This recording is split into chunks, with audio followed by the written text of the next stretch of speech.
Espíritu Santo inmediatamente trajo a mi mente cosas que hice, que hago a diario. Digo, hoy Señor, yo no pensé que estaba mal, pero está bien, no quieres justificación, perdóname. Soy un chismoso. He tenido celos, he tenido envidia. He procurado que a fulanito le vaya mal porque me hirió. Y entonces yo quiero que le vaya mal, y en el fondo quiero que le vaya mal, y cuando alguien me cuenta que le está yendo mal, alegra mi corazón. Y eso sé que no te agrada. He sido un envidioso y he sido un asesino, porque he deseado con todo placer que le vaya mal, y que si se muere vamos a celebrar. Y el Señor empieza a hablar a mi corazón y me dice, arregla esto y arregla lo otro. Y sabes, no es una operación quirúrgica de horas. No te estoy diciendo que tienes que hacer una caminata, una esfinge, ni que tienes que rezar tantos Aves Marías, ni tener un rosario en la mano. Es solo, Señor, ten misericordia. Sé propicio de mi pecador. Y los que están dispuestos, háganlo en esta mañana. En casa, en sus hogares, ten misericordia. Sé propicio de mi pecador. Entonces el pecado, para ser perdonado, debe ser confesado y abandonado. Ahí es cuando la gracia todos los días me bendice y me perdona. Todos somos gente rota. Todos los que estamos aquí somos imperfectos y luchamos con debilidades, con pecados. El hecho es que algunos se entregan a una mente cauterizada y dicen, bueno, más sí, no me importa, Dios conoce mi corazón. Y otros todos los días vamos y pedimos, Señor, perdóname. Ítalo relata que la entrevista aún se puso más álgida. Comenzó a ver los momentos en que comenzó a hacer negocios que, aunque eran honestos, todos habían fracasado. En su caso, él no fue llamado a hacer negocios, como sí, otros son llamados a hacer eso, pero él fue llamado a ser pastor. Y entonces aquella voz le dijo que en realidad sus motivaciones no eran suplir para la familia. Sus motivaciones era que no podía confiar en Dios para suplir sus necesidades. Y aquellos negocios extras, en su caso, eran una suerte de plan B, por si algún día Dios dejaba de bendecirlo. ¿Qué tal si algún día Dios me deja de bendecir? Por lo menos tengo la casita, por lo menos tengo tal cosa. Había ofendido al Señor con su falta de fe en Él, lo había herido. Y dice Ítalo, y hubo un silencio largo, esos silencios intensos que solo ocurren cuando herimos a un ser amado. Luego le mostró las veces en que se había distraído y había perdido el enfoque de su llamado. Le mostró las personas que había dejado entrar a su círculo, a su vida, y que no eran de bendición, sino eran de distracción. Dios no le empezaba a hablar ahora de pecado, sino de peso. Pablo dice que seamos libres de todo pecado y del peso que nos agobia. El pecado es lo que podemos reconocer. El peso son aquellas cosas que nos distraen. No son pecado etimológicamente, pero nos distraen, nos desenfocan. Ítalo solo le rogaba el perdón a Dios. Y no supo cuánto duró aquella entrevista, pero cuando terminó, dice, yo me sentí más limpio que nunca. Sentí un gozo indescriptible que no tuve en toda mi vida de cristiano, una euforia inusitada. Y todo ese dolor de su espíritu se transformó en una gran alegría. Sentí una enorme paz. Dice, tenía ganas de saltar, tenía ganas de correr, de gritar de alegría. Estaba eufórico, estaba exultante. Y cuando Frígoli me relata esta historia, le pregunté, ¿y dónde queda la gracia? ¿Qué pasó con aquello que todo había sido perdonado y limpiado por la sangre de Cristo? Y él me dijo muy atinadamente, no, Dante, todo lo que alguna vez confesé y cubrí con la sangre no apareció en esa pantalla. Yo tenía muchos más pecados, pero eso no apareció, no estaba borrado. El Señor solo quería que confiese con mi propia boca lo que nunca había confesado, lo que había ocultado, incluso lo que había olvidado. O lo que relativizaba, bueno, esto no es pecado, ¿quién no tuvo un mal día? todo pecado que le había pedido perdón al Señor alguna vez, jamás apareció en aquella pantalla, no existía. Estaba en foja cero. Pero hasta que Él no nombró cada pecado por su nombre, con el nombre en que lo conoce Dios, no con las licencias semánticas que nos damos nosotros para que el pecado no suene tan feo. Él no le llama debilidad, Él no le llama error, Él no le llama a todo les pasa. Hasta que Él no confesó los pecados con el nombre que se lo conoce al pecado en el cielo, ese pecado no desapareció. Y los pecados no funcionan como las causas judiciales que luego de varios años sin movimiento prescribe la causa y se cajonea para siempre. Hay gente que ha salido libre, han descubierto que ha sido un asesino, pero luego de 20 años y entonces la causa está prescripta. Pero no así con el pecado, pecado no confesado, pecado que no es cubierto por la sangre, pecado que te ha de seguir por la eternidad, por pequeño que nos parezca. Pecado que no decimos, es una bobería, porque no estoy poniendo esto en un estante alto que nadie puede alcanzar. Estoy diciendo, la única bobería es confesarlo. Lo único que quería el Señor es que lo confiese. ¿Cómo llamas a esto? Bueno, una chiquillada. No. A veces nos entendemos. ¿Cómo lo llamas? Pero esto es una bobería. ¿Cómo lo llamas? Ladrón.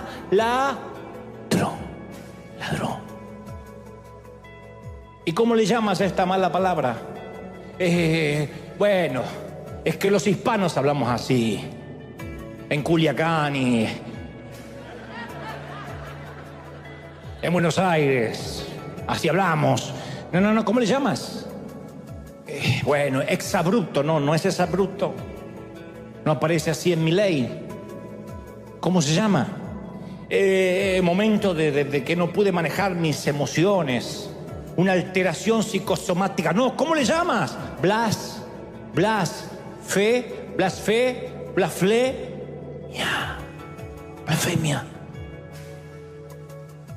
Y hasta que no lo confieses, eso va a estar ahí, arruinando tu foja, manchando tus vestidos para las bodas.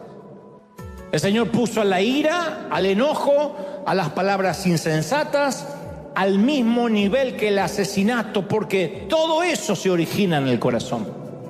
Y nosotros lo tomamos como algo liviano, decimos, bueno, uno dice tantas cosas. Pero Dios sabe que de la abundancia del corazón habla la boca. Y también en aquella entrevista Ítalo oyó con su propia voz hacer promesas que nunca cumplió. ¿Cuánto hemos hecho promesas que no cumplimos? Tal vez nosotros nos olvidamos, pero no Dios. Hay personas que dicen, si Dios me da este empleo, yo prometo diezmar fielmente. Y luego Dios los bendice, diezman un par de veces y luego se olvidan, ya está. Otros dicen, no, si Dios me bendice o me sana o trae esta sanidad a mi familia, yo voy a ser fiel, voy a servirle, y luego nos olvidamos. Ítalo también recordó una vieja costumbre que tenemos los líderes y los pastores, y es decir, voy a estar orando por tu situación, a veces por sacarnos a alguien de encima. Sí, voy a estar orando, ore por mí, voy a estar orando.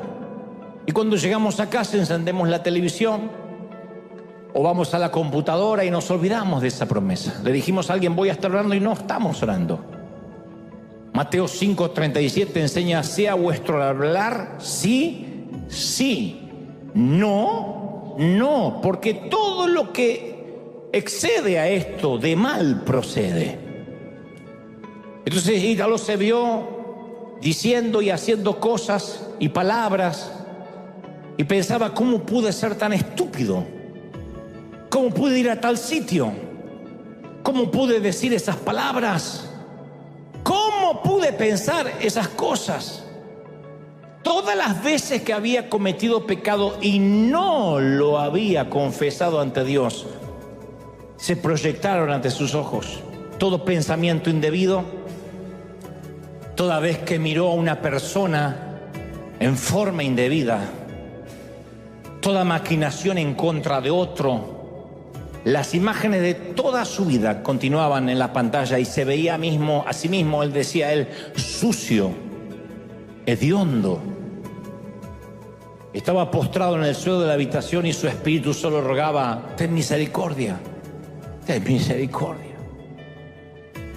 Y luego comenzó a pensar: ¿cómo me atreví a predicar? ¿Con qué cara he predicado estos años? ¿Por qué Dios me ha permitido seguir con vida? Y luego, ¿cómo es que Dios me llamó al ministerio? ¿Cómo me soportó en el ministerio? Y se vio a sí mismo tan vil, tan sucio, que todo lo que podía hacer era pedir que Dios lo perdonara, que tuviera misericordia. No había más excusas. La Biblia nos enseña que habrá dos juicios diferentes, uno para los cristianos y otro para los que desecharon a Dios. Y el juicio para los cristianos es el tribunal de Cristo, donde daremos cuenta por nuestras palabras, por nuestras acciones, por nuestras motivaciones. Y nuestras acciones y motivaciones serán examinadas, será un examen minucioso. Y nuestros pensamientos, las intenciones, hasta las palabras ociosas que hemos dicho serán recordadas. Dice la Biblia más: yo digo que toda palabra ociosa, palabra holgazana, palabra que está de más, en el afán del chisme, que hablen los hombres, darán cuenta de esas palabras en el día del juicio. No es una hipérbole, no es una metáfora. Uno dice: ¿cómo toda palabra? ¿Cómo todo pensamiento? Toda acción, pero todo, ¿a qué se le dice todo? Y solemos pensar que es una hipérbole, como cuando le decimos a nuestro hijo: te he dicho 1000 veces que cierres la puerta. Obviamente no se lo hemos dicho 1000 veces. Exageramos para que le quede claro el mensaje. Te dije 1000 veces que haga la tarea. Y a veces pensamos que el Señor, cuando dice todo, está usando una hipérbole, así, una exageración. Él dice: no estoy exagerando, es cada palabra ociosa. Y todos nosotros usamos un espinel de palabras ociosas, más los hispanos. No sé si nos dimos cuenta que los pobres gringos tienen un solo insulto que usan para todo. Nosotros tenemos una creatividad. No sé si compiten y ganan los mexicanos o los argentinos, pero tenemos una creatividad que hasta la forma en que lo decimos puede ser un halago o un insulto. Yo he preguntado sobre palabras mexicanas y me dice: puede ser un halago o un insulto. Y digo: ¿cómo puede ser un halago y un insulto? La misma palabra. Y me dicen: sí, no es lo mismo. Oh, ¿qué onda, güey? Güey, no es lo mismo. Y usamos otras palabras que no son insultos. Decimos: ¿te puedo ser sincero? ¿Te puedo abrir mi corazón? ¿Te puedo ser sincero? ¿Cuántas veces decimos: ¿te puedo ser sincero? Lo cual habla que normalmente mentimos. Alguien que me dice: ¿te puedo ser sincero?, me está pidiendo permiso para ser sincero por primera vez en su vida. Es un hipócrita. No me digas: te puedo ser sincero. Se supone que eres sincero. O decimos: en mi humilde opinión. Nuestra opinión tiene que ser asertiva y directa, sin falsa humildad. No hay opinión humilde, hay opiniones. Uno es el humilde, no la opinión. Soy humilde y te doy una opinión, o soy un orgulloso y te doy una opinión, pero la opinión es la opinión.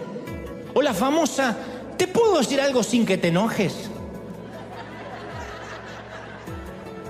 Que de hecho se va a enojar. Porque no hay peor cosa que intentar controlar las emociones del otro. Te voy a decir algo y estoy esperando y dando por sentado que no te vas a enojar. Pero nosotros vamos ante Dios y seleccionamos los pecados que nos agradan y los justificamos en vez de confesarlos. Hay pecados que confesamos, pero hay otros que no, porque siguen siendo nuestros favoritos. Hay pecados que nos resultan atractivos. Hay algunos que son hediondos, pero hay otros que nos resultan atractivos. Y entonces seguimos viviendo en inmoralidad. Seguimos chismeando, seguimos mintiendo, seguimos ingiriendo pornografía. Hay una encuesta reciente de una encuestadora muy importante, Barna Group, que arrojó que el 77% de los cristianos, tanto hombres como mujeres, miran pornografía por lo menos una vez al mes. El 36% ven pornografía a diario. El informe revela que el 57% de los pastores admitieron en algún momento luchar con pornografía o lo están haciendo actualmente. El 90% de los líderes opina que la pornografía es un problema mayor que en el pasado. Y la mayoría de los líderes evangélicos reconoce que su consumo de pornografía afecta negativamente su ministerio, su familia, sus hijos. El 68% de los pastores que lo practican reconocen sentir mucha vergüenza y más de la mitad viven con el constante temor de ser descubiertos. Mateo 5:28 dice: yo digo que cualquiera que mira a una mujer para codiciarla ya adulteró con ella en su corazón. Entonces, cuando Dios le pregunta a Ítalo sobre sus pecados no confesados, usó los nombres que están en la Biblia y no los nombres inocuos, inofensivos que a veces le damos nosotros para que no suenen tan mal. Hay pecados que confesamos y están aquellos que cobijamos en nuestro corazón porque los queremos seguir practicando. Insisto, para que quede claro, los pecados que Ítalo confesó alguna vez, los que estuvieron desde la cruz para atrás, desde que él aceptó a Cristo, desde muy niñito, desde antes que se le rompiera aquel huevo y fuera por otro. Todos los pecados anteriores a eso que él había confesado no aparecieron en la pantalla. Incluso los pecados de adulto que él confesó no aparecieron. Pero por alguna razón los que no lo hizo, aparecieron centenares de ellos. Finalmente, Ítalo dice que al final de aquella entrevista fue hacia la misteriosa puerta para poder abrirla. Pero en ese momento aparecieron diferentes cosas que no había terminado aquí en la tierra, cosas que no vienen al caso hoy, pero están graficadas en el libro, y él tuvo la opción de no abrir la puerta. Y cuando decidió no abrir la puerta, esa voz le dio una serie de instrucciones sobre qué hacer. Personas con las que tenía que hablar, otras las que tenía que pedir perdón. Algunas les debería dar un llamado de advertencia. Y entre otras cosas le pidió que no pierda tiempo, en su caso, en redes sociales. Y dice él: yo nunca haré un dogma ni una doctrina de esto, pero Dios me pidió especialmente TikTok. Ítalo me contó que apenas despertó en el hospital, de inmediato pidió su celular. No pidió hablar con su esposa, con su celular rápido, y quitó esa aplicación ahí mismo porque era lo único que podía hacer en ese momento en la cama. Todo lo demás iba a hacer cuando se repusiera. Dice él: yo no haré una doctrina de esto, no voy a predicar por allí diciendo TikTok es satánico necesariamente, pero en mi caso me causaba distracción y no lo dudé. No está haciendo una doctrina, digo, pero el pedido fue específico: distracción. Todos en algún momento hemos hecho algo estúpido, todos. Frigoli confiesa que estando en esta entrevista se dio cuenta de la cantidad de cosas estúpidas que había hecho toda su vida. Siendo cristiano, ¿cómo pude haber hecho tal cosa? ¿Cómo pude tomar esa decisión absurda? ¿Cómo a veces no nos damos cuenta que por no confesar nuestros pecados estamos obligados a vivir con las consecuencias de esas decisiones? Por no confesar. Porque este mensaje no tiene la idea de que todos se vayan con una culpa atroz. Si te vas con una culpa atroz, no entendiste lo medular del mensaje. Hay que confesar: Señor, este es mi pecado. Soy adúltero, soy fornicario, soy un chismoso, un mentiroso.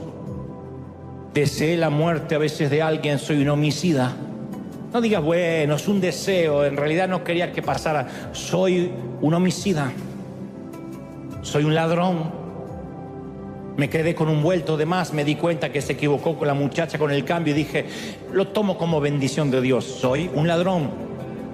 Que hoy quiero hablarte acerca de la muerte inminente y lo que va a ocurrir inmediatamente en los primeros minutos apenas nos muramos. Esto se debe a que no hay excepciones. Las estadísticas en cuanto a la muerte son del 100%, o sea que no hay nadie que no vaya a morir. A menos que el Señor nos sorprenda antes en su venida, todos hemos de bajar al sepulcro, todos tendremos que desembarcar. Ítalo fue hospitalizado de urgencia a causa de COVID y algo sobrenatural y extraño ocurrió aquel sábado 26 de junio de 2021. Él dice que le costaba respirar, que sus pulmones estaban casi por colapsar y entonces sintió que sus fuerzas se iban y su cuerpo se hacía cada vez más liviano y tuvo la misma sensación de estar flotando. Frigoli sintió que era llevado a una habitación oscura donde había una luz anaranjada que le permitía ver una puerta al frente, como recién veíamos en la portada del libro. Y también sentía la presencia de otra persona aquí a su derecha, por encima del hombro, aunque él jamás la podía ver. Él dice, yo no supe si era un ángel, si se trataba del mismo Señor. Y dice, no vi ninguna luz. Y él no vio ninguna luz. Además de esa luz anaranjada, no vio una luz en un túnel, ni ángeles, ni escuchó música celestial. Lo que sucedió, lo que sí pasó, es que toda su vida trascendió ante sus ojos. Y entonces en la oscuridad de esa habitación aparecieron imágenes como si se tratara de una pantalla de cine. Y lo primero que ve son imágenes de su niñez. Se vio con unos 9 años, recuerda cómo estaba vestido, en dónde era, yendo a la tienda a comprar huevos y pan por pedido de su madre. Notó que regresando a casa un huevo se le escapó de sus manos, se le rompió, así que decide regresar a la tienda y en un descuido de la dependiente roba un huevo para reponerlo. Ítalo no recordaba ese episodio de su vida. Y ese fue el principio de la entrevista que le da título al libro. Quien estaba detrás de su hombro le pregunta, ¿qué es eso? Y él empezó a decir, bueno, es una cosa de chicos, ni siquiera me acordaba. Una bobería, una chiquillada. Y la voz le dijo, ok, entonces eres un ladrón. Ítalo insistió que no era un ladrón. Dijo, no, yo no soy un ladrón, solo repuse un huevo. Y entonces comenzaron a aparecer imágenes de otros momentos en su vida en los que se quedó con algo que no le pertenecía. Cuando era joven se encontró con una billetera en un restaurante y en lugar de entregarla, se quedó con el dinero que había dentro. Y otras ocasiones en que había hecho esas pequeñas cosas que casi no recordaba. No era un robo a mano armada, no había entrado nunca a un banco, nunca había metido las manos en un bolsillo ajeno, pero sí esos pequeños descuidos que a veces cometemos. Y el Señor le volvía a decir, o esa voz le volvía a decir, entonces tú eres hasta que tuvo que admitir que era un ladrón. E inexorablemente aparecieron más imágenes de su vida. Porque todo pecado no confesado, por más insignificante y pueril que parezca, aparece en esa pantalla. Todo pecado que él nunca dijo, que nunca puso bajo la sangre de Cristo, empezó a aparecer en esa pantalla. Y comenzó a sentir Ítalo una enorme vergüenza. Él no quería que el Señor o que ese ángel viera esas imágenes. Y dice, aparecieron escenas de mi juventud, mentiras, algunos chistes con doble sentido que a veces uno hace entre caballeros, entre hombres, que él no le había dado mucha importancia, pero estaban ahí en esa pantalla con lujo de detalles. Y una y otra vez la voz le preguntaba, ¿y eso qué es? Y mi querido mentor tuvo que comenzar a contestar con el nombre explícito que Dios le da a cada pecado. ¿Cómo le llamas a eso? Eso es mentira. Y aquello es engaño. Eso es enojo. Eso es una mala palabra. Bueno, es que a veces hablamos así los hispanos. No. ¿Cómo le llamas a eso? Blasfemia. Eso es lujuria. Eso es robo. ¿Qué es aquello? Odio. Eso es ira.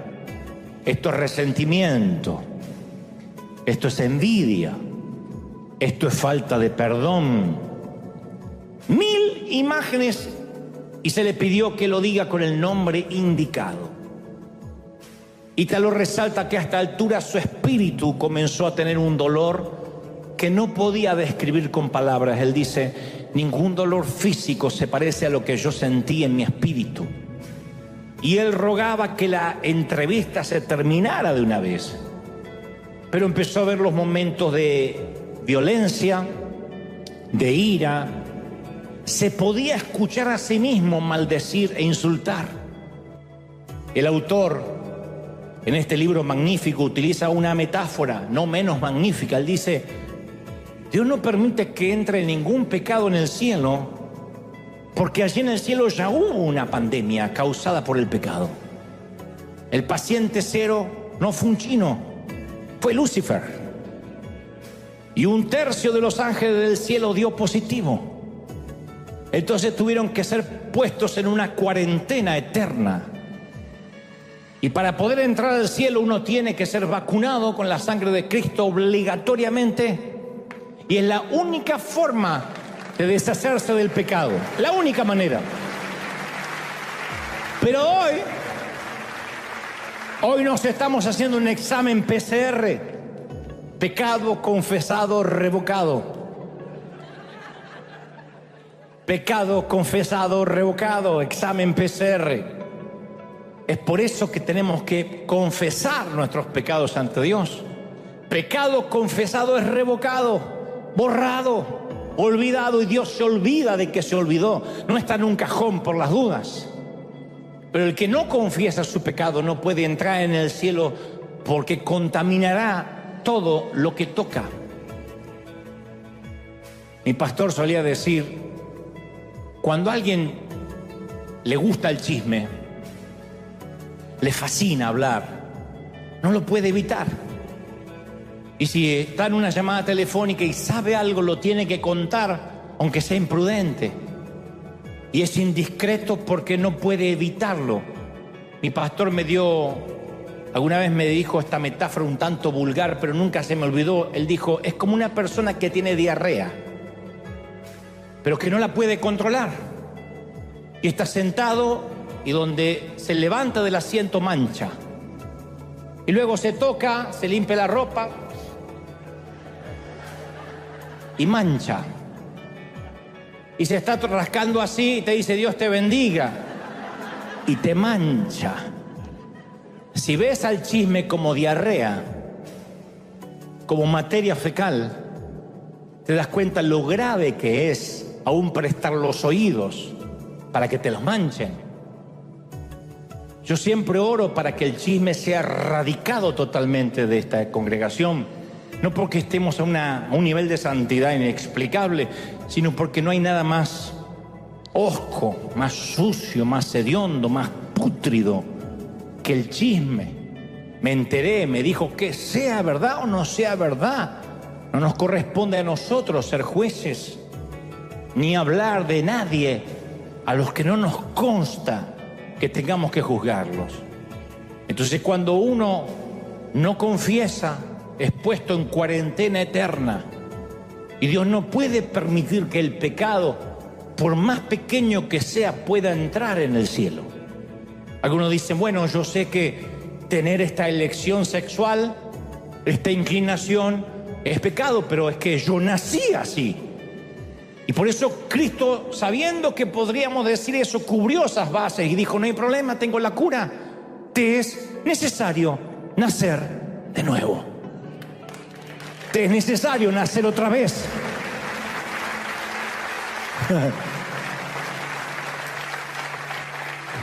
Pero solemos hacer confesiones selectivas. Entonces, cuando vamos a orar, decimos cosas como: bueno, Señor, tú conoces todas mis debilidades. Eso no es confesar. Si alguna vez estuviste ante un juez terrenal, sabes que eso no es confesar. Dígame exactamente cómo ocurrió. Bueno, qué sé yo, un poco de todo. No, tienes que confesar. Eso irá a la carátula de tu expediente. La Biblia menciona que cuando Esaú cambió su primogenitura por un plato de guisado, luego intentó arrepentirse de esa decisión con llanto, con lágrimas, pero no encontró el perdón. Hebreos 12:16 dice el escritor: porque ya sabéis que Esaú, aún después, deseando heredar la bendición, fue desechado y no hubo oportunidad para el arrepentimiento, aunque la procuró con lágrimas. Entonces yo creo que llega un momento en la vida, y coincido y adhiero a lo que dice Frigoli, que a veces es demasiado tarde, que aunque busquemos la oportunidad de arrepentimiento con llanto, es tarde, pero no tarde porque la gracia se ha acabado, no se ha acabado todavía de este lado del sol. Es tarde para aquellos que, sabiendo hacer lo correcto, no lo hacen e igual siguen en inmoralidad. Y a veces una respuesta emotiva un domingo, levantar las manos, no es un cambio de mente, porque las lágrimas no siempre son el indicador de un cambio interior. Las lágrimas a veces pueden ser de remordimiento, no de arrepentimiento. Las lágrimas de remordimiento es sentirme con culpa. Las de arrepentimiento es sentir vergüenza ante el Señor. Dame una oportunidad. ¿Y cuántas veces hemos visto a gente con lágrimas decir: no lo vuelvo a hacer nunca más? Y 3 días después vuelve a hacer lo mismo, porque ha perdido el temor de Dios, porque cree que Dios es un títere que puede ir a buscar cuando quiere, porque no se arrepiente y dice: nunca más. Podemos llorar y podemos mentir a la misma vez, no te quepa la menor duda. Pero mientras no nos arrepintamos y confesemos, siempre vamos a volver a lo mismo. Y si no renovamos la mente, nunca vamos a cambiar de vida. Nada es tan poderoso como una mente renovada. Entonces no te permitas volver a lo mismo, no nos permitamos volver a lo mismo. Proverbios 26:11 dice: como perro que vuelve a su vómito, que se come su propio vómito, es el necio que repite su necedad. Ítalo tuvo la oportunidad de volver a la vida otra vez, pero eso no nos garantiza que nosotros tendremos la misma oportunidad. Yo creo que Dios permitió esa experiencia en él para alertarnos. Ítalo tuvo la oportunidad de confesar y arrepentirse por cientos de pecados que él no había confesado, pero eso tampoco nos garantiza que nosotros tengamos esa misma oportunidad. Lo cierto es que en este momento todos nosotros somos los tripulantes del Columbia, y en cualquier momento nos tocará entrar en la atmósfera celestial. Y debo confesarte que el ala de nuestro transbordador está dañada. Y sí, las cosas podrían salir mal. En un examen médico de rutina, nuestra vida podría cambiar tal como la conocemos. Y por eso, y en el afán de no preocuparte, yo no quiero ocultarte tu situación y mi situación de emergencia, que nuestra nave se podría desintegrar en cualquier momento. Y ahora, hoy, en este preciso momento, tenemos que poner las cuentas al día con nuestro Dios. Este no es un mensaje para que te vayas a llorar toda la semana. Es un mensaje para decir: yo me voy a cruzar esta puerta con alegría, con el mismo gozo que tuvo Ítalo cuando confesó el pecado. Entonces vamos a tomar un tiempo para decir: ahí, a donde tú estás, no te estoy pidiendo que se lo digas a nadie, solo a Dios. Señor, este es mi pecado. No le busques nombre, no busques excusa, no te estás preguntando el por qué. Dios dice: tan solo dime el nombre y mi sangre lo cubrirá. Pero si no está claro el nombre de tu pecado, mi sangre no lo puede cubrir. Yo no cubro brotes psicóticos. Mi sangre no cubre momentos de debilidad que tú ya sabes. Mi sangre cubre pecados. Y si tú quieres ser limpio de todo pecado, estamos a una oración de distancia, a un paso de pedir perdón, aquí y en casa. Cuando Ítalo me contó esto, en vez de escuchar música en el automóvil, me dediqué a recordar pecados. Señor, ahora me acuerdo de esto, nunca hablamos de esto. Y también me viene a la mente esto otro, y Espíritu Santo, ayúdame, como decía David, aún de pecados que me fueron ocultos, que no me di cuenta. El apóstol Juan relata en Apocalipsis 19:9, dice: dichosos los que han sido convidados a la cena, de las bodas del Cordero. Eso es lo que más me grafica lo que primero va a ocurrir en el cielo. Juan dice que no solo veremos a Dios, sino que experimentaremos la alegría, el gozo de una boda, de un casamiento. Y aquí tengo que hacer una salvedad. Si has tenido hijos pequeños o los tienes todavía, seguramente en algún momento te habrán dicho que van a querer vivir contigo para siempre.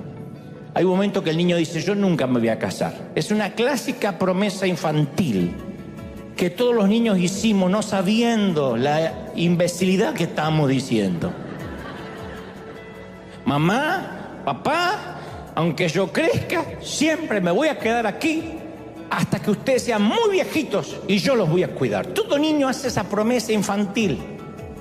Y a esa edad no sirve mucho explicarles que va a llegar un día en que se querrán marchar, el día que se enamoren y quieran tener su propio hogar y quieran formar su propia familia. Es que cuando nuestro hijo es pequeño aún no comprende que va a llegar el día en que en su vida aparecerá una mujer mucho más bonita y lista que su mamá. Lo siento.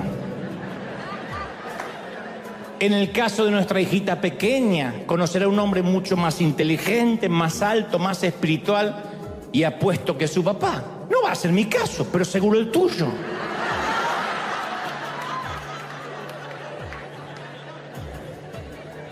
Pero en algún lugar, de alguna forma, llegará ese día.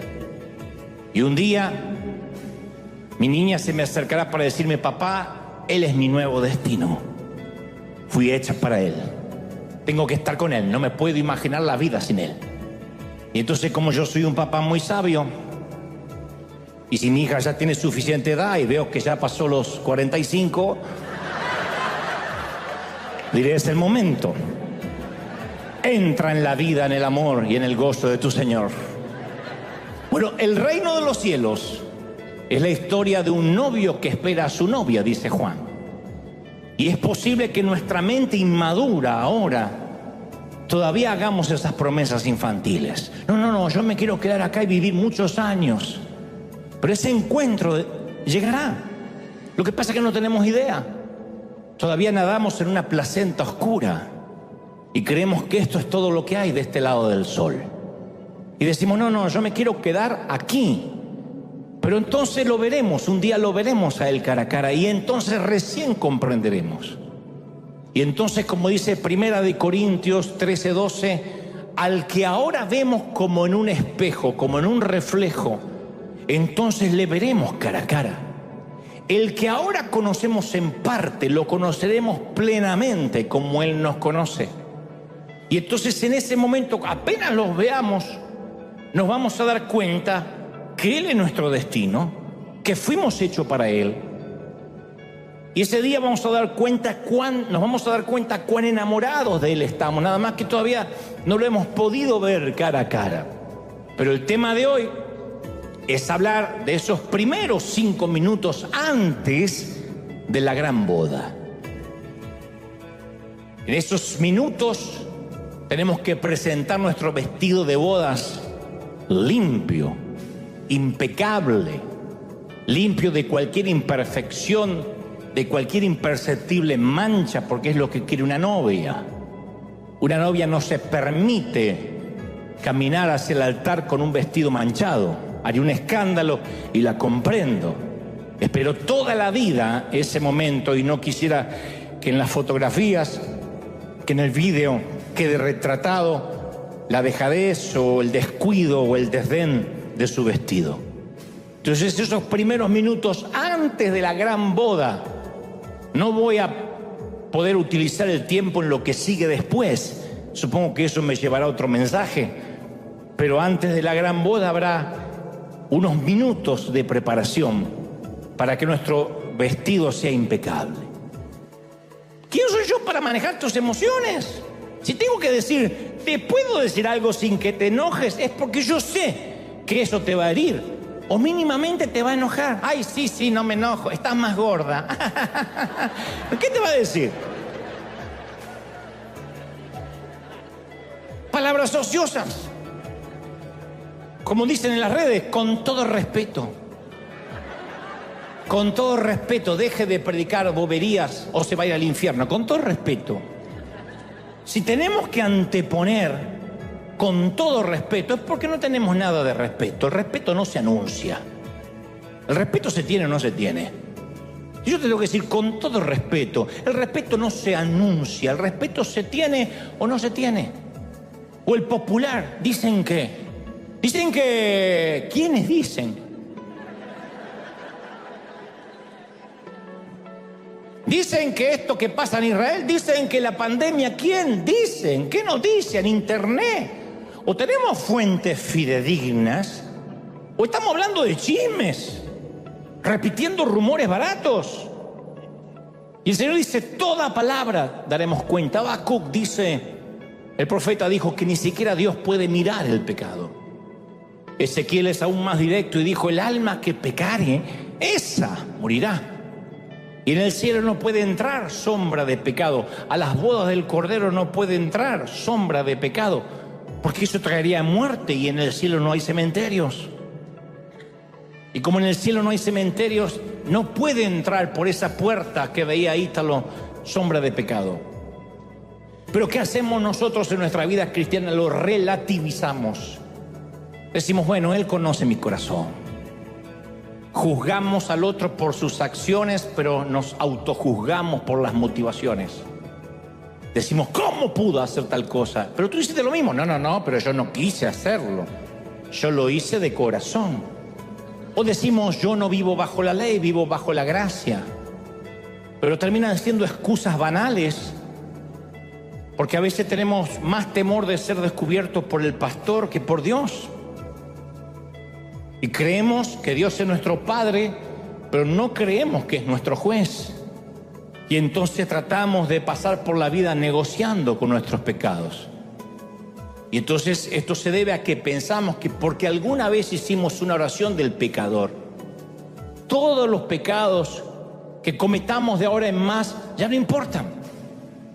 Es cierto que el Señor murió por los pecados que hicimos, por los que estamos cometiendo ahora y por los que vamos a cometer, pero eso no nos exime de confesar y pedir perdón. Soy hecho nueva criatura cuando llego a Él y a partir de ahí, todos los días, tengo que presentarme ante el Señor y cubrirme con la gracia. Claro que este es un mensaje de gracia, pero la gracia no viene por sí sola si yo no sé que estoy infringiendo la ley. Pablo dijo, ¿cómo valoraréis la gracia si no conocéis la ley? Si uno no sabe qué ley está infringiendo, la gracia no le va a tener ningún valor. Pasa como con nuestros hijos criados en este país. Si la mayoría no sabe lo que es la pobreza y no sabe lo que es la escasez, ¿cómo se va a transformar en un niño agradecido por lo que tiene? Lo más probable es que dé por sentado todo y que crea que el mundo le debe algo. Y hay muchos que no saben lo que están transgrediendo, no saben lo que hicieron, por consecuencia pisotean la gracia, porque la gracia para ellos no significa nada. Si tú no sabes que tienes cáncer, no vas a valorar el tratamiento contra el cáncer. Te da lo mismo si nunca supiste que tenías metástasis.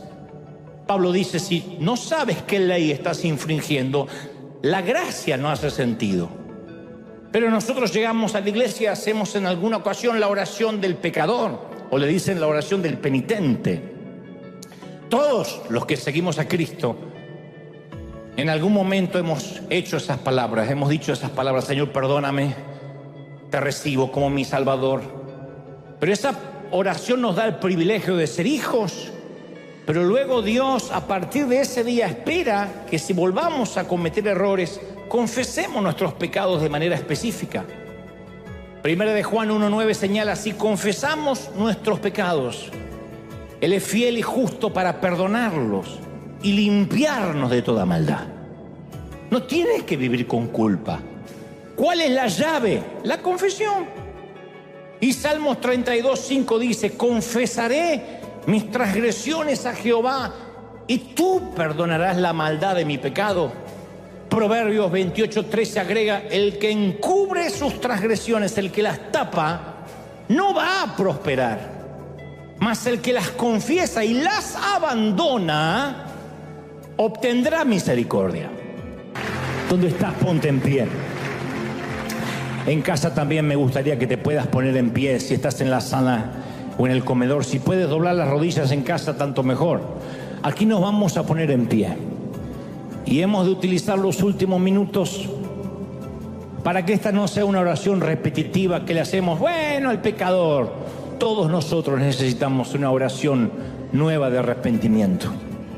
Pero podemos orar genéricamente, pero tú puedes orar y yo puedo orar por los pecados que sabemos. Perdóname, Señor. Mira mi mente vagabunda. Mira mis ojos impuros. Límpialos con colirio del cielo. ¿Cuesta horrores? Sí, porque uno se siente muy mal. Si ahora el Espíritu Santo te está haciendo sentir pésimo y hediondo, entonces estamos reviviendo la experiencia de Ítalo. Significa que el final va a ser bueno. Te vas de aquí en unos minutos con alegría, con gozo. Porque un pecado que confieses inmediatamente revocado. Dile al Señor: Señor, este es mi pecado. Ora al Señor unos momentos, voy a dejarte unos minutos aquí en casa para que ores conforme el Espíritu Santo te muestre. Si no te acuerdas, dile: Señor, de lo que no me acuerdo también, perdóname, pero lo que te viene a la mente inmediatamente, perdóname, Señor. Nadie mira lo que yo consumo en la computadora, pero tú sí. Perdona, Señor. Esto se llama, ¿cómo se llama? Lujuria. Lujuria. Dile: Señor, perdona la lujuria. Y cuando tú mencionas los pecados vas a ver como el efecto Frigoli. Le voy a llamar hasta el día que me muera el efecto Frigoli, porque este testimonio me ha impactado. Y nunca había hablado durante todo un mensaje, decía, del testimonio de otra persona, pero respeto a este hombre, respeto a este caballero y sé que no exageró, no agregó, no ocultó un ápice de lo que creo es la revelación que Dios le ha dado, y yo hoy te transmito a ti y a los que están mirando. Dile: Señor, limpia mi vida, perdona mis pecados. No importa si eres católico, ateo, musulmán, protestante. Dile: Señor, perdona mis pecados. Si hemos de ir a las bodas del Cordero, hemos de ir con las vestiduras limpias. Yo quiero estar en las bodas y no sé si mi puerta será naranja o azul o de qué color, pero quiero atravesar esa puerta sabiendo que no hay sombra de pecado que pueda entrar. No hay pandemia que pueda expandirse en el cielo. No hay muerte, por eso no hay cementerios. Señor, límpiame. Y sé que por mis propios medios, con doctrina, nunca seré limpio. Porque somos de la naturaleza de los que pecan. Los que tienen hijos pequeños o lo han tenido saben que un niño puede mentirte a los 3, a los 4 años. Fue mi hermana. Maestra, el perro me comió la tarea. Mi mamá estuvo enferma, por eso no pude hacer la tarea. 3, 4 años. Son egoístas, se pelean con sus hermanos. ¿Quién les enseña? El Señor dijo: vuestra naturaleza es pecar. Eso es lo que hacemos, a eso nos dedicamos, a pecar. Y el Señor en el Sermón del Monte dijo: no podréis ser justos como vuestro Padre en el cielo, si no es a través del Hijo. Dile: Señor, limpia mi vida ahora, tu gracia me alcance. Uy, levanta las manos y bebe de esta gracia, bebe de este perdón. Padre, he predicado esta mañana lo que creo has puesto en mi corazón. He transmitido lo que creo me has dicho, Señor, y yo te pido ahora que tu Espíritu Santo termine, selle la tarea, imparta, transforme, imparte las vidas, afecta, sella estas palabras. He hablado lo que me has dicho, pero sé que tu Espíritu Santo ahora hace otra tarea. Toca a jóvenes, niños, ancianos, a los que están llorando del otro lado de la pantalla, en su casa, en sus hogares. Tú, Señor, lo haces y nos limpias y nos purificas. Vamos, vamos, vamos. Yo siento que en esta confesión viene el gozo del Señor. Porque Ítalo lo sintió, porque yo lo he sentido. Porque te hace una euforia como que has vuelto a nacer. Y tú dices, wow, podría vivir con esto. Y el Señor dice, puedes vivir con ello. Solo ve a mi presencia todos los días. Antes de dormir, no sea Netflix lo último que hagas, sino tus rodillas diciendo, Señor, límpiame, perdóname, aún de lo que no me doy cuenta. Uy, y cada mañana antes del café, Señor, ayúdame a vivir como tú quieres que viva. Sé que voy a meter la pata, pero dame sensibilidad para decidir, para tomar buenas decisiones. Ayúdame. Y entonces verás lo que es la santidad por gracia, no por doctrina, por gracia. Y es una fuerza sobrehumana que Dios dice, yo te estoy santificando, yo te santifico. Y quita el chisme, y quita la ansiedad, y quita la lujuria, y quita todo aquello que estorba al Espíritu Santo. Vamos, levanta las manos y bebe, bebe, bebe, aquí en casa. Padre, gracias por esta mañana, gracias por tu bendición, por tu gloria, por los jóvenes, por los niños, por tanta gloria en este sitio. Nos alineamos, nos calibramos contigo. Gracias, Señor, por esta palabra. Gracias por permitírmela transmitir a través de mi hermano y mi pastor Ítalo. Gracias por lo que nos has dado, por este sencillo mensaje, por estos rudimentos, por este ABC, por este volver a las bases, por esto fundamental que nos has hecho recordar. Te doy gracias. Bendice, Señor, a River, bendice esta congregación, bendice a los que están oyendo de todas partes del mundo. Gracias porque la alegría, el gozo de tu salvación ha vuelto en muchos.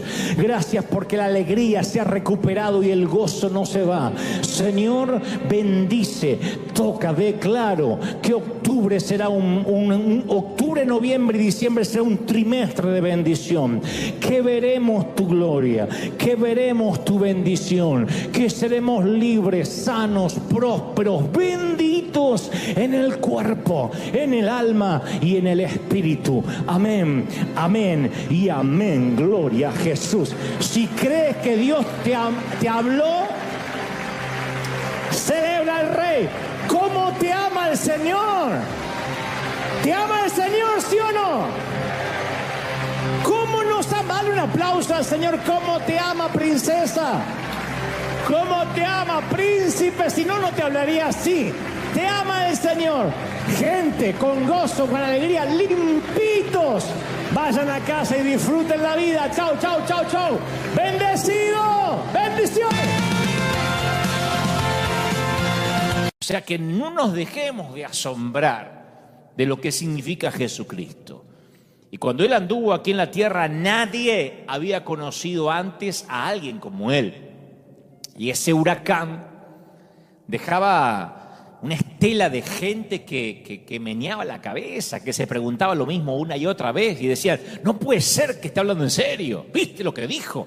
O sea, los mensajes de Jesús no eran algo que, sí, ya sabíamos. No, ¿viste lo que dijo? No puede ser que diga tal cosa. Esos eran los comentarios cada vez que Él predicaba o relataba una parábola.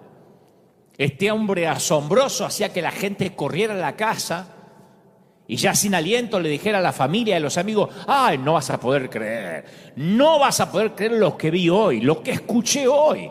O sea que donde Él pasaba, le daba historias para contar a la gente. Y esta misteriosa persona se atrevía a desafiar a los poderosos líderes religiosos de la época. Y los dejaba gritando, le decían, no te atrevas a hablarnos así. ¿Cuánto hace que un predicador no da su oratoria y se le para a alguien y le dice, no te atrevas a hablarnos así? Ese era Jesús. No era un tipo agradable, positivista, un coaching que te tiraba frasecitas sacadas de las galletitas de Panda. lo consideraban hereje, usurpador. Por cierto, Panda es una cadena de comida oriental donde hay unas galletitas que uno puede abrir al final con un papelito que le dice la frase de la suerte, el horóscopo. Bueno, Jesús no era un dador de horóscopo, era un revoltoso, le decían que era un demonio. No había quien describiera a Jesús como un tipo agradable. Y las Escrituras nos dicen que los escépticos opinaban, dice, de nuevo las palabras de Jesús fueron motivo de disensión entre los judíos. Y muchos de ellos decían, está endemoniado o loco de remate, ¿para qué hacerle caso? Y también opinaban otros, estas palabras no son de un endemoniado. ¿Cómo un demonio le va a abrir los ojos a los ciegos? Así que de una u otra forma Jesús era alguien asombroso, que dejaba boquiabierta a la gente. Y finalmente, un viernes, ese Jesús, ese asombroso, ese subversivo, murió en la cruz. Y la pregunta que yo quiero hacer hoy, que nos hagamos juntos, porque estas preguntas a lo mejor es como que las repasamos cuando nos acercamos a Semana Santa, Pascuas, pero esto define nuestra vida como cristianos. ¿Quién pronunció la sentencia de Jesús? ¿Quién lo llevó a la cruz?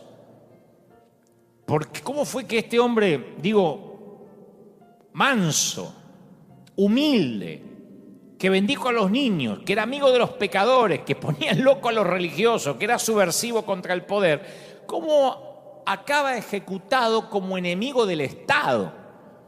Y de alguna manera la muerte de Jesús es central dentro de su historia. Porque si uno lee la biografía, de cualquier persona famosa, aunque su muerte haya sido prominente, Abraham Lincoln, Mahatma Gandhi, Martin Luther King, Kennedy, es un pedacito la muerte de esa biografía. Solo 2 de los evangelios mencionan los acontecimientos de su nacimiento y los 4 incluyen solo unas pocas páginas acerca de su resurrección. Pero invariablemente los 4 ofrecen largos relatos detallados de los sucesos que condujeron a la muerte de Jesús. Entonces yo no puedo evitar ir al Gólgota, ir al Monte de la Calavera, la tarde del viernes ya está avanzada, y fuera de las puertas de Jerusalén ver las 3 cruces. En las cruces externas de los costados cuelgan los cuerpos de los ladrones, de 2 ladrones, y la cruz del medio está vacía. Su víctima ya ha muerto, se lo quitaron ya de ahí, y sobre la cruz del medio no puedo evitar ver un cartel que dice Jesús de Nazaret, Rey de los Judíos. Y cuando uno mira ese cartel, por eso digo, sígueme con ojos nuevos, cuando uno mira ese cartel, esa leyenda denota de alguna manera el eje central por el que pasa la vida y la muerte de Jesús. Porque Roma dirá que Jesús tiene que morir porque constituye una amenaza para el imperio. Y cualquiera que implique una amenaza para Roma tiene que morir. Pero, ¿por qué ese hombre es considerado una amenaza para semejante imperio armado? Bueno, primero vamos a poner esta base para que pueda ir a lo que Dios me dijo que te diga. Tiene que morir porque Él es Jesucristo. La gente erróneamente piensa que Cristo es el apellido de Jesús. Que José se llamaba Cristo, pues se llama Jesucristo. Pero es un título. Cristo viene de la palabra ungido, lo que significa Mesías. O sea que la gente está esperando un dirigente que dé inicio a una revuelta en contra de Roma y lo derroque, que guíe a Israel a la libertad. Hablamos de eso cuando mencionábamos los 2 reinos hace ya un par de domingos. Entonces hubo muchos pretendidos mesías durante el primer siglo. Y en el Nuevo Testamento leemos acerca de unos pocos de esos supuestos mesías. Hechos 5:36 dice, hace algún tiempo surgió Teudas, Y dice, se jactaba de ser alguien y se le unieron como 400 hombres, pero lo mataron. Y según Josefo, a Teudas se le llamó Mesías. Así que pensemos en vez de Jesucristo, en un Teudas Cristo. Porque se le agregaba Cristo al nombre propio cuando se lo consideraba un posible Mesías. Este Teudas afirmó que podía dividir el río Jordán y hacer que cayeran las murallas de Jerusalén. Era un Josué de días más modernos. A la larga los romanos lo capturaron, lo decapitaron en Jerusalén frente a las multitudes. Y el libro de los Hechos también menciona a un tal Judas el Galileo que apareció en los días del censo y dirigió otra revuelta. Judas el Galileo nos dice el historiador Josefo. Cuando yo digo Josefo no es necesariamente un libro apócrifo, es un historiador. Josefo dice que fundó la secta de los celotes, de los terroristas del momento, ¿no? Él y 2000 de sus seguidores fueron crucificados. Así terminó este revolucionario, este líder, que también pensaron que era un Mesías. Y las cruces quedaron luego en pie en los campos de Galilea porque los romanos querían enviar este mensaje. Si alguien vuelve a tener la brillante idea para tratar que la gente deje de pagar impuestos o levantarse en contra del imperio, ahí está, Roma tiene abundantes cruces disponibles. Todo esto pasaba cuando Jesús era muchacho. Por eso es que aclamaron a Jesús poquito antes de ir a la cruz cuando entró a Jerusalén. A primera vista parece que la única vez que a Jesús no desvió o no se movió de su adversión por las aclamaciones fue esta. Porque él pudo haber dicho, no quiero aclamaciones, pero esta fue la única vez cuando la multitud extendió mantos y ramas de árbol sobre el camino para mostrar su adoración. ¿Se acuerdan? Bendito el que viene en el nombre del Señor. Hosana, cantamos, Hosana al Rey. Y aunque Jesús le tenía, insisto, aversión a semejantes manifestaciones de fanatismo, esta vez los dejó gritar. Y a los indignados fariseos les explicó, os digo que si estos callan, las piedras clamarían. Ahora, no tenía sentido, porque si la multitud se le arrojaba a los pies una semana, ¿cómo lo arrestaban y lo mataban a la semana siguiente?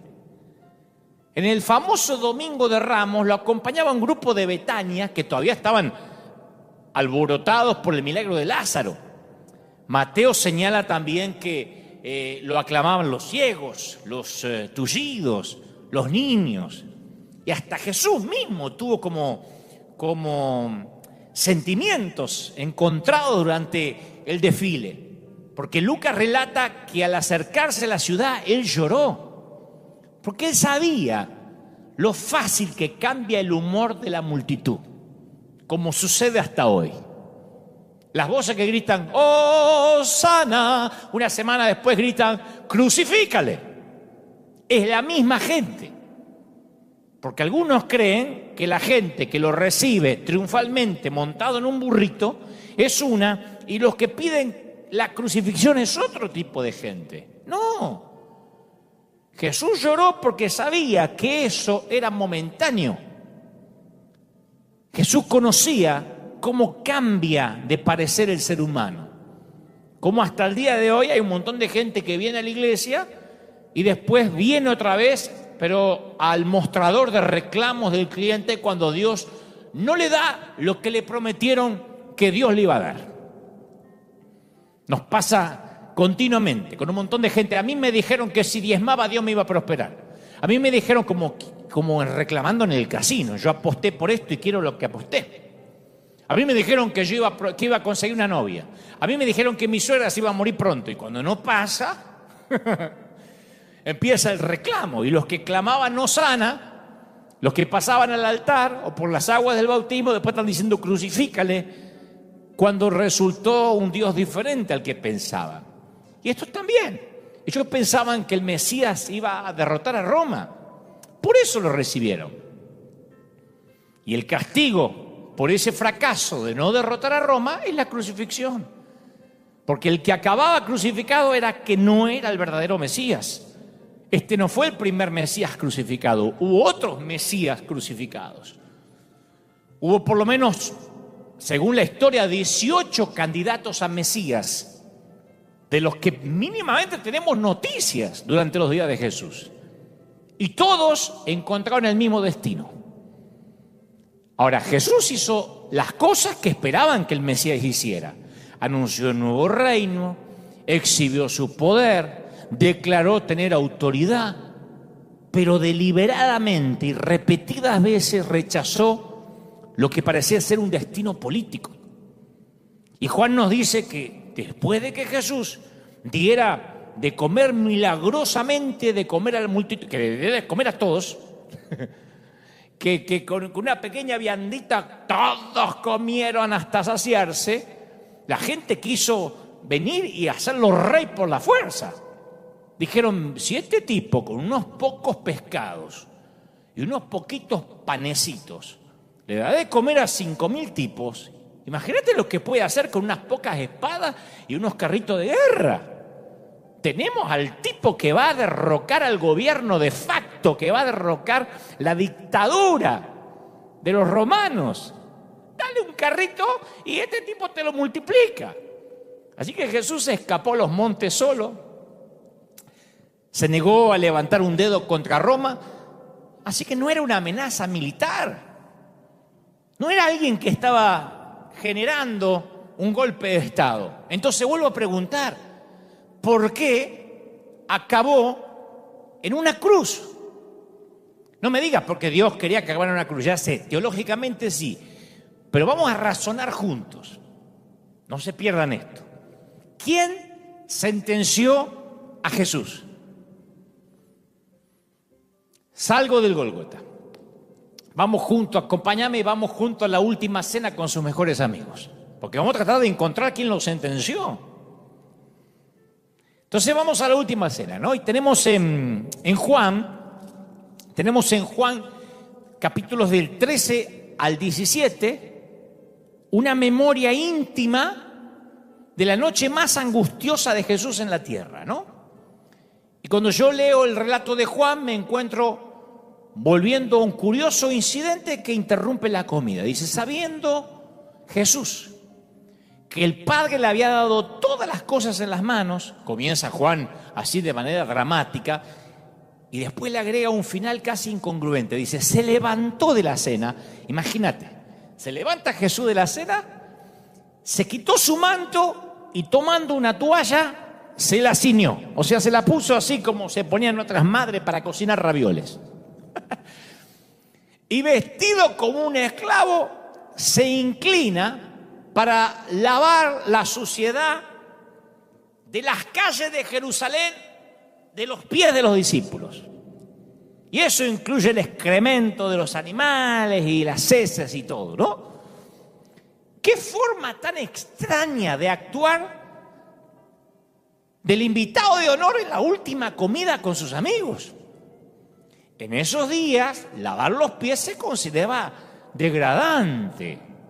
De modo que el amo no se lo podía exigir al esclavo judío. Era degradante. Tenía que ser el esclavo de los esclavos el que hiciera eso. Pedro impalideció cuando vio hacer esto a Jesús. Y con esta sola acción Jesús dio simbólicamente un vuelco completo, como dije hace unos domingos atrás, a todo el orden social. Porque hay algo que se nos escapa, muchachos, gente querida. Jesús nos pidió a sus seguidores que hiciéramos 3 cosas en recuerdo suyo. 3 cosas. Nos pidió que nos bautizáramos unos a otros, como él había sido bautizado por Juan. Nos pidió que recordáramos la comida que compartió esa misma noche con los discípulos y de ahí la comunión, la llamada Santa Cena. Y por último nos pidió que nos laváramos los pies unos a los otros. Y la iglesia siempre ha cumplido con las 2 primeras, los 2 primeros mandatos, pero nos cuesta horrores lavar pies.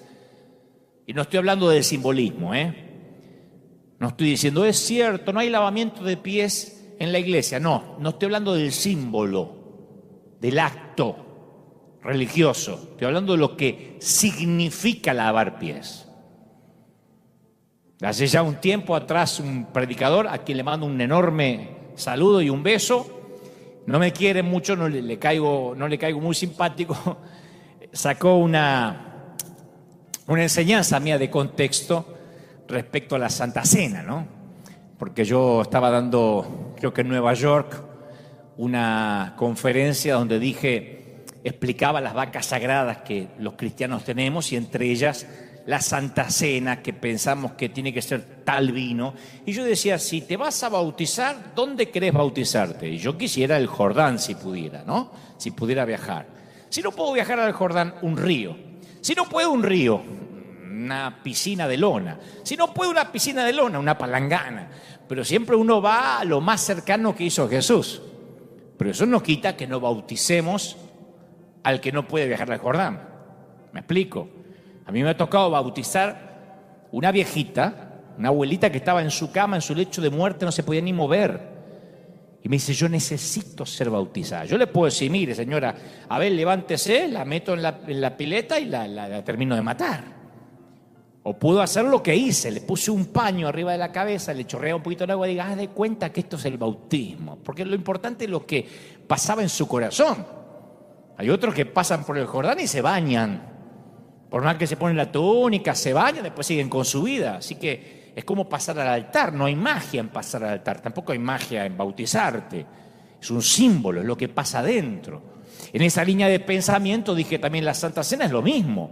Me ha tocado estar en cárceles donde digo, ¿qué tenés para hacer la cena? Me dice, nada. Bueno, dame agua, dame lo que tengas. De allí que dije la frase de podés hacer la Santa Cena con papa frita, con una Coca-Cola, con lo que sea.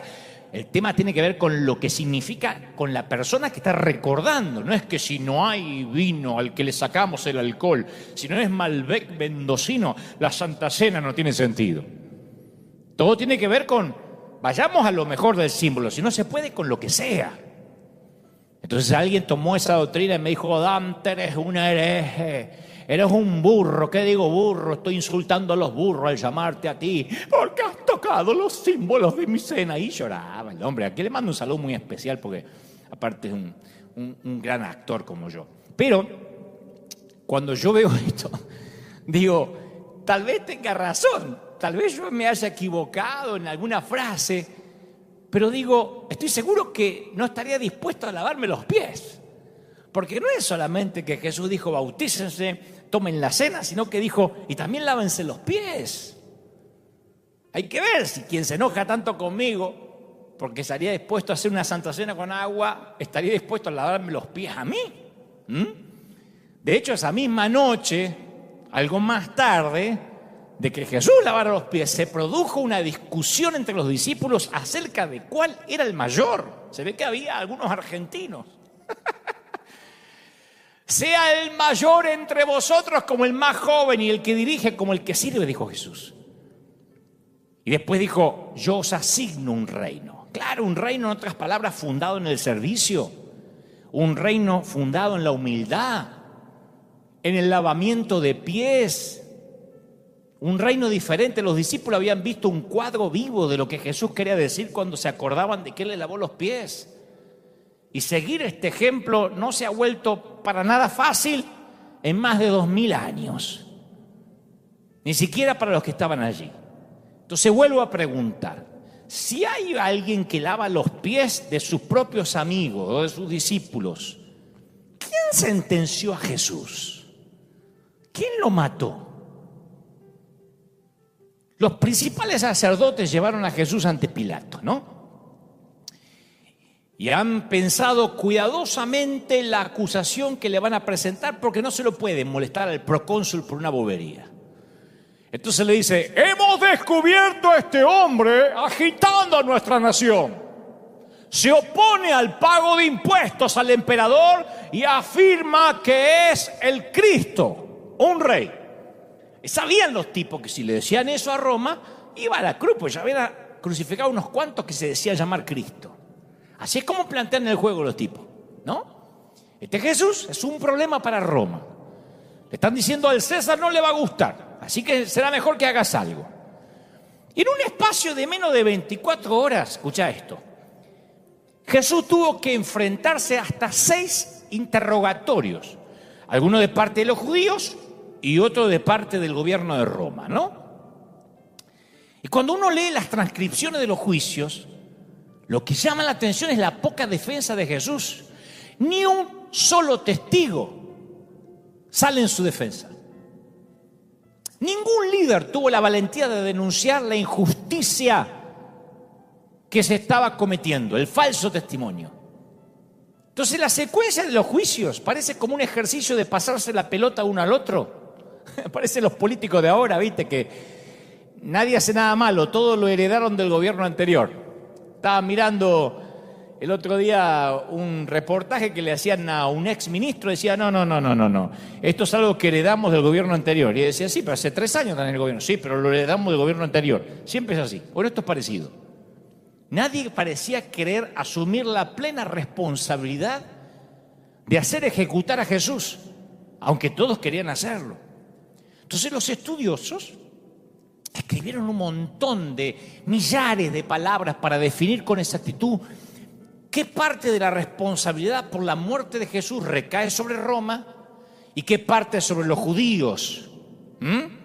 Y en realidad ambos grupos participaron en la decisión.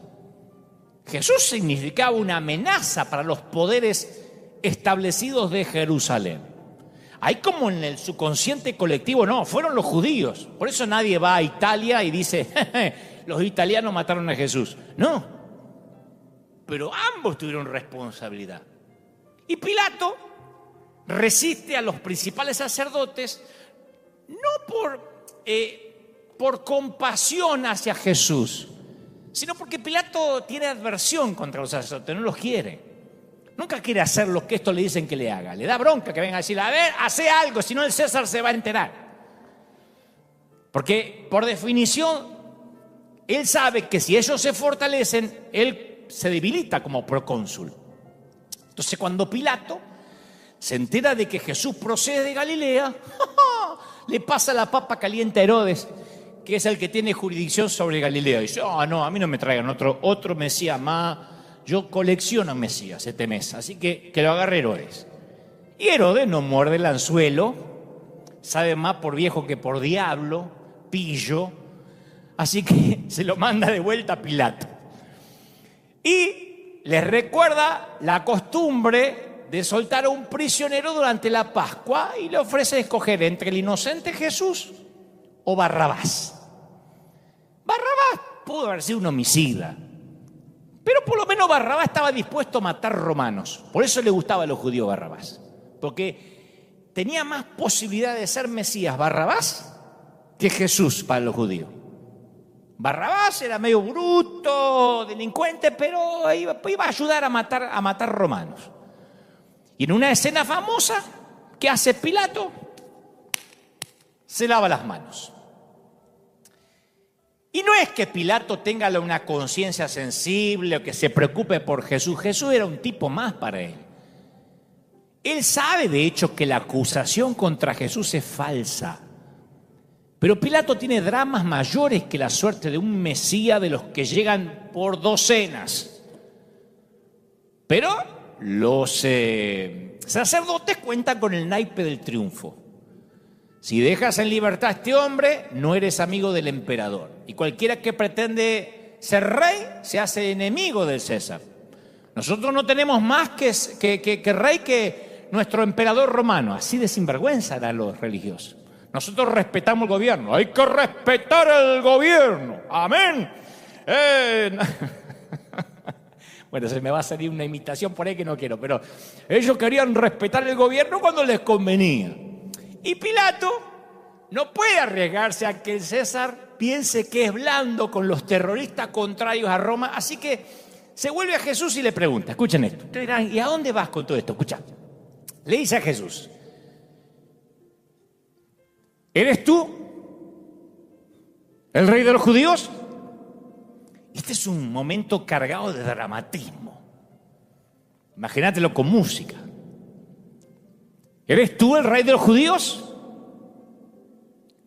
Jesús todavía puede salir libre si dice que no. Y le asegura a Pilato que no constituye una amenaza para Roma ni para el César. Esta fue la pregunta que pendió sobre Jesús durante todo el ministerio, si era o no rey. Irónicamente, escucha, cualquier día antes del día en que está ante Pilato, no ahora, días anteriores a que ahora está frente a Pilato, si Jesús hubiese dicho, sí, soy el Mesías, todo Israel, o una buena parte de él, se hubiera levantado en armas y dado su vida por Jesús. Estaban todos esperando un Mesías.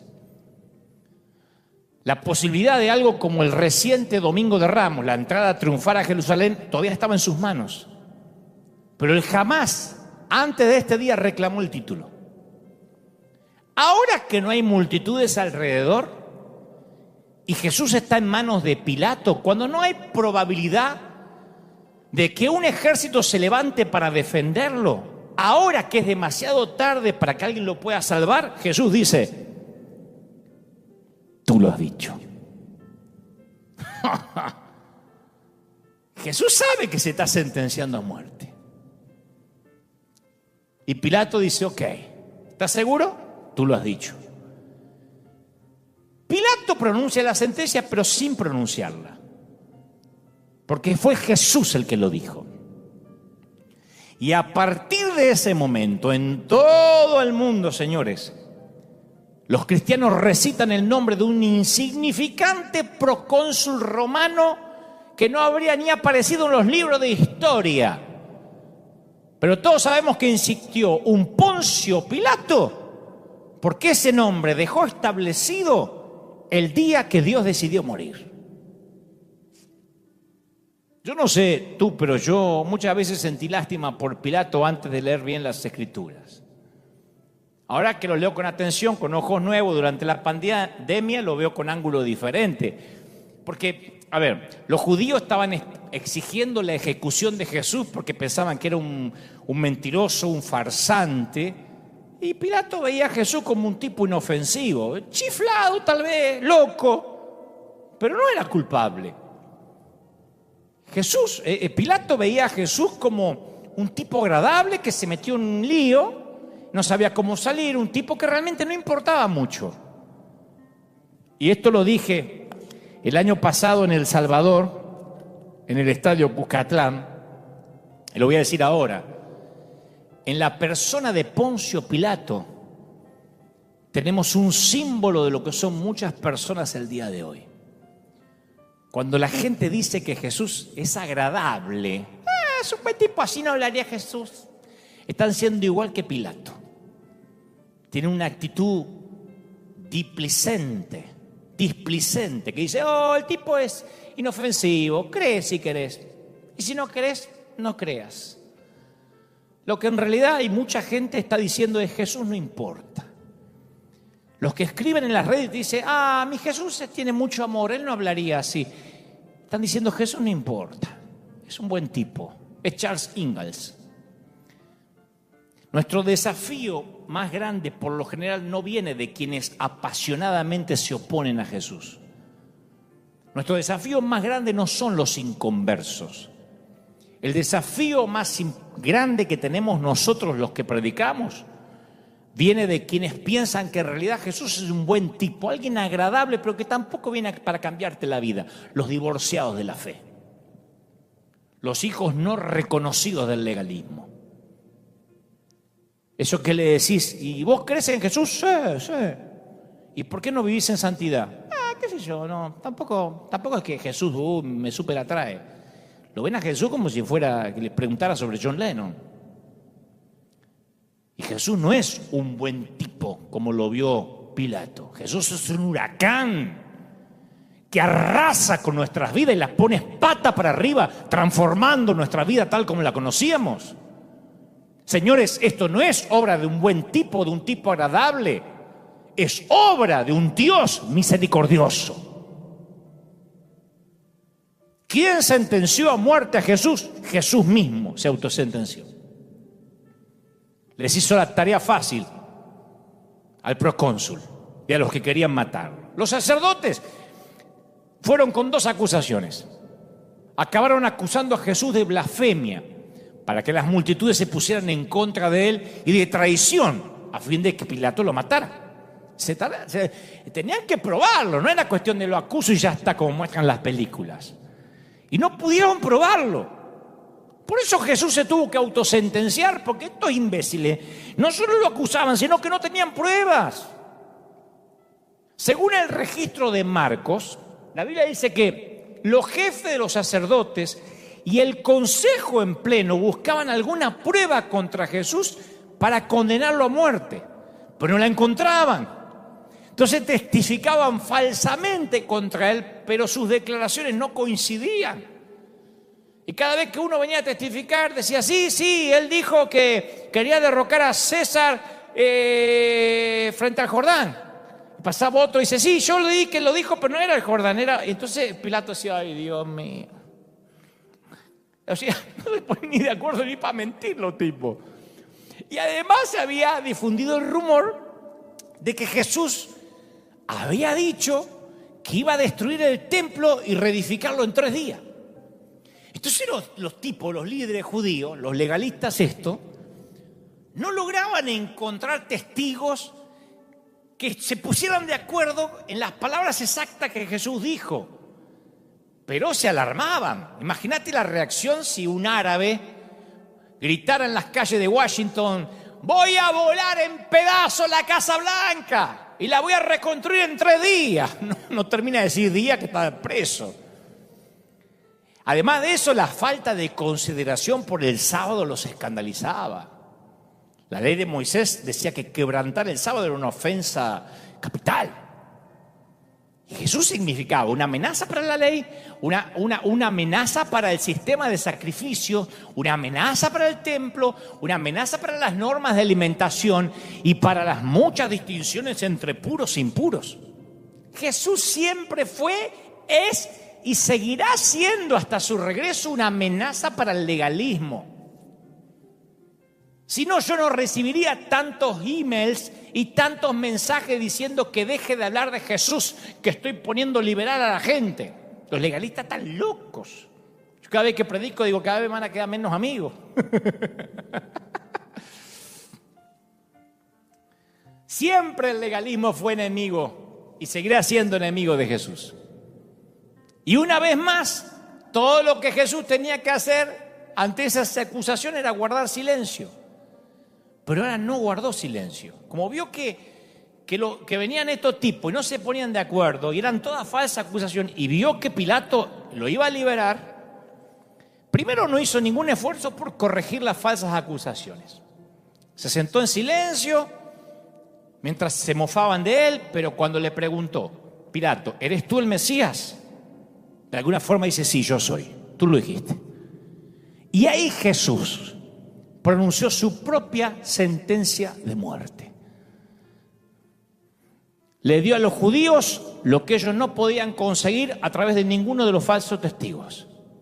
Jesús hizo el trabajo por ellos. ¿Por qué? La religión, no la falta de religión. La religión acusó a Jesús. La ley, el legalismo, no la ilegalidad. El legalismo lo hizo ejecutar. Y con sus juicios tendenciosos, con sus azotes, su oposición violenta contra Jesús, las autoridades religiosas y políticas pusieron en relieve lo que eran mantenedores de un sistema establecido, defensores solo de su propio poder. Cada uno de los ataques a Jesús ponía en manifiesto cuán ilegítimos eran. Y como Jesús vio que, como dicen en mi país, no daban pie con bola, que los falsos testigos se pisaban entre ellos, que Pilato era un pusilánime que no sabía si matarlo o no matarlo, que les preguntaba, ¿soltamos a Barrabás o él? Dijo, sí, yo soy el Mesías, terminemos con esto. Porque él tenía que cumplir lo que vino a cumplir. La cruz ha llegado a ser el símbolo más reconocido a través del mundo. Marca más tumbas, adorna más joyas y está encima de más iglesias y catedrales que cualquier otro diseño. Hacer la señal de la cruz se conoce tanto en las basílicas como en las canchas de fútbol o de béisbol, en cualquier lado. Es dificilísimo, te lo digo como diseñador gráfico, que fui a encontrar un logo, un logotipo para tu negocio. Pero ninguna corporación, ni Coca-Cola, ni Nike, ninguna, ni Microsoft, ni Apple, ha logrado producir una imagen tan duradera y difundida como la cruz. Y por raro que parezca, el cristianismo se ha convertido en una religión de la cruz, como si fuese la horca, la silla eléctrica, la cámara de gas en términos modernos. La cruz era el método de ejecución más humillante que Roma tenía a su disposición. Y la cruz cambió de ser el símbolo de poder de un imperio a ser el símbolo del amor de Dios. Cambió de una expresión de amenaza máxima a ser una expresión de esperanza máxima. El viernes Jesús murió porque lo sentenció su propio amor, porque fue su decisión, no fue decisión ni de Pilato. Pilato no mató a Jesús, Herodes no mató a Jesús, César no mató a Jesús, los sumos sacerdotes no lo hicieron, ni las multitudes, ni los italianos, ni los judíos. ¿Cómo sucedió eso? Jesús escogió. Jesús escogió morir en la cruz. Y después de ese viernes, ni la cruz ni el mundo pudieron seguir siendo iguales. Quiero que vengas un minuto más al Cerro del Calvario. Yo podría detenerme en cualquiera de las palabras de Cristo en la cruz, pero hay dos palabras que a mí me llaman la atención y ya voy a lo que Dios me dijo que te diga. Porque todo esto yo sé que es palabra de Dios, pero viene algo más fuerte todavía. Jesús dijo, consumado es, lo gritó.